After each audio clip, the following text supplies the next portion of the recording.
మన ఈ ఛానల్ని సబ్స్క్రైబ్ చేసుకున్న ప్రతి ఒక్కరికి నా హృదయపూర్వకంగా కృతజ్ఞతలు. ఇంకా ఎవరైనా మన ఈ ఛానల్ని సబ్స్క్రైబ్ చేసుకోకపోతే సబ్స్క్రైబ్ చేసుకోండి.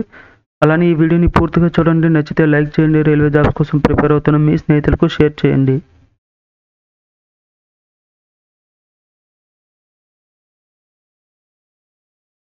క్రింది వాటిలో ఏ వాయువు ద్వారా పండ్లను పక్వానికి వచ్చే విధంగా చేస్తారు?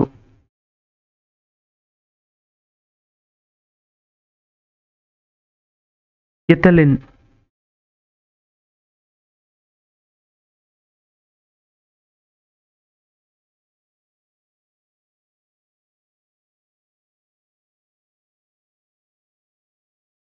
కేంద్రక విచ్ఛిత్తి న్యూక్లియర్ ఫిజన్ని 1939లో కనుగొన్న శాస్త్రవేత్త ఎవరు?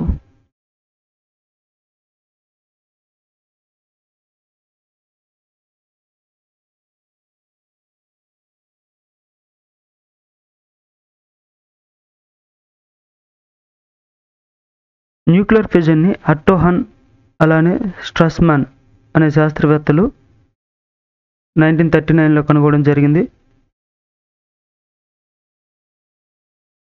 భార యురేనియం కేంద్రకాన్ని మందగమనంతో వెళ్లే న్యూట్రాన్తో ఢీకొట్టినట్లయితే అది దాదాపు సమాన ద్రవ్యరాశులు కలిగిన రెండు కేంద్రకాలుగా విడిపోవడం జరుగుతుంది.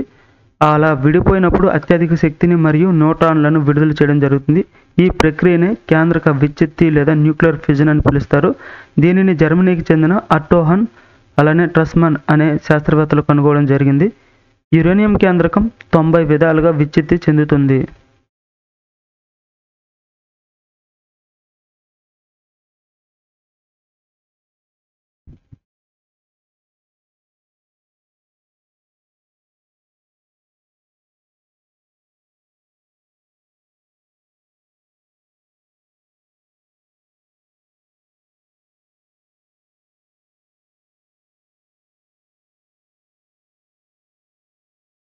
అధిక రక్తస్రావం మరియు రక్తం గడ్డకట్టకపోవడం అనేది ఏ విటమిన్ లోపం వల్ల సంభవిస్తుంది?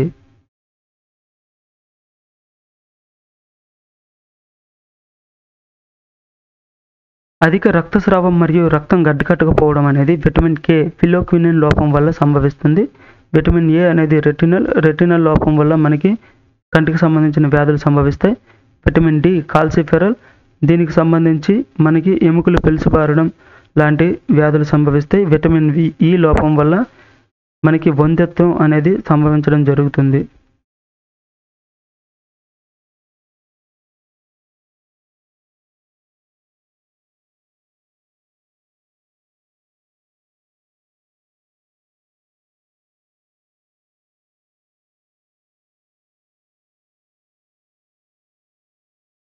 ఎముకలు పెలుసుబారడం, దొడ్డికాళ్ళు మొదలైనవి ఏ విటమిన్ లోపం వల్ల సంభవిస్తుంది?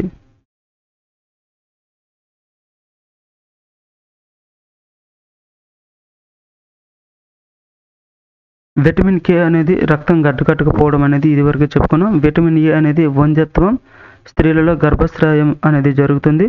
విటమిన్ డి లోపం వల్ల ఎముకలు పెలుసుబారడం మరియు దొడ్డికాళ్ళు మొదలైన వ్యాధులు అయితే రావడం జరుగుతుంది. విటమిన్ ఏ లోపం వల్ల కంటికి సంబంధించిన వ్యాధులు వస్తాయి.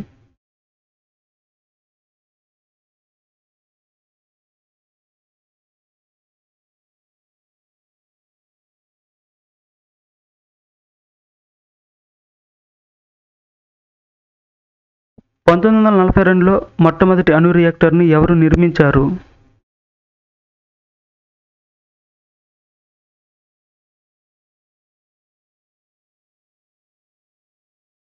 న్యూక్లియర్ ఫిజన్ని కనుగొన్నది అట్టో హన్ అలానే స్ట్రాస్మాన్ అనే శాస్త్రవేత్తలు.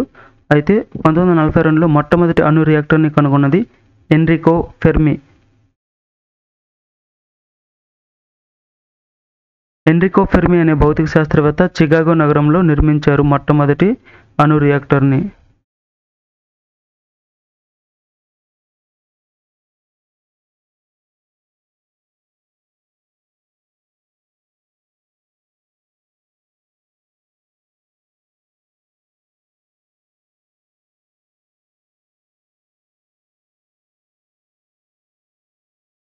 న్యూక్లియర్ రియాక్టర్లో ప్రధానంగా క్రింది విభాగాలు కలవు.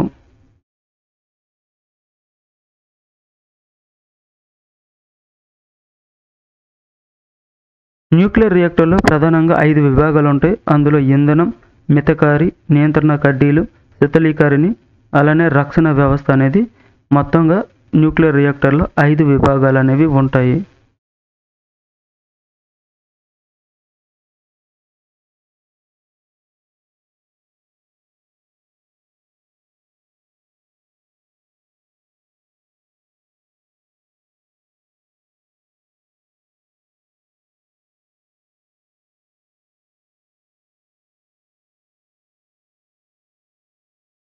ఆమ్లము లోహ ఆక్సైడ్లతో చర్య జరిపి క్రింది వాటిలో దేనిని ఏర్పరుస్తాయి?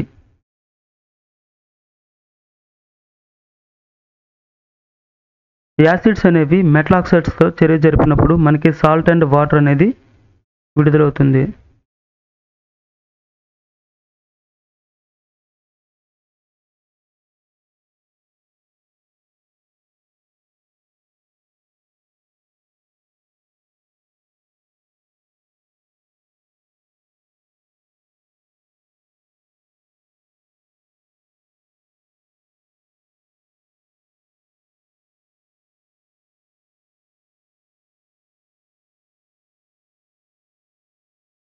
లోహ ఆక్సైడ్లు ఏ స్వభావాన్ని కలిగి ఉంటాయి?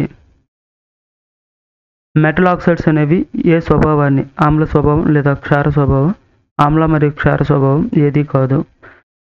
లోహ ఆక్సైడ్లు అనేవి బేస్ నేచర్ని కలిగి ఉంటాయి.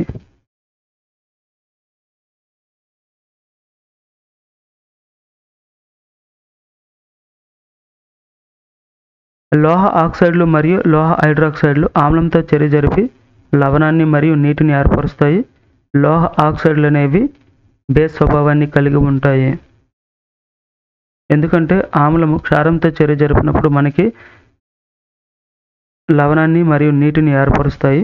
దీనిని తటస్థీకరణ చర్య అని పిలుస్తారు. కనుక లోహ ఆక్సైడ్లు అనేవి మనకి ఆమ్లంతో చర్య జరిపినప్పుడు లవణాన్ని నీటిని ఏర్పరుస్తాయి. కనుకే మనకి ఇక్కడ లోహ ఆక్సైడ్లు అనేవి క్షార స్వభావాన్ని కలిగి ఉంటాయని చెప్పడం జరుగుతుంది.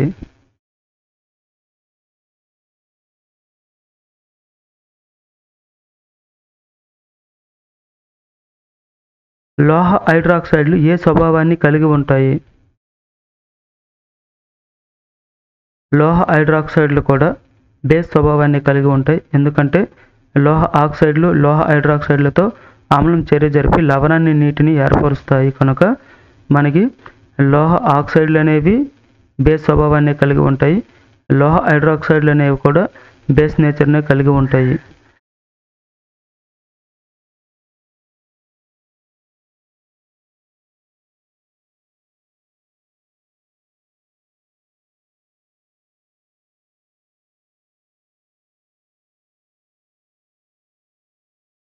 అలోహ ఆక్సైడ్లు ఏ స్వభావాన్ని కలిగి ఉంటాయి?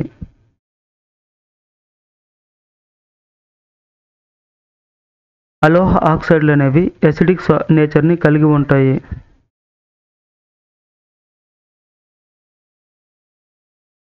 ఈ వీడియో మీకు నచ్చినట్టయితే లైక్ చేయండి. రైల్వే జాబ్స్ కోసం ప్రిపేర్ అవుతున్న మీ స్నేహితులకు షేర్ చేయండి. ఇంకా ఎవరైనా మన ఈ ఛానల్ని సబ్స్క్రైబ్ చేసుకోకపోతే సబ్స్క్రైబ్ చేసుకోండి.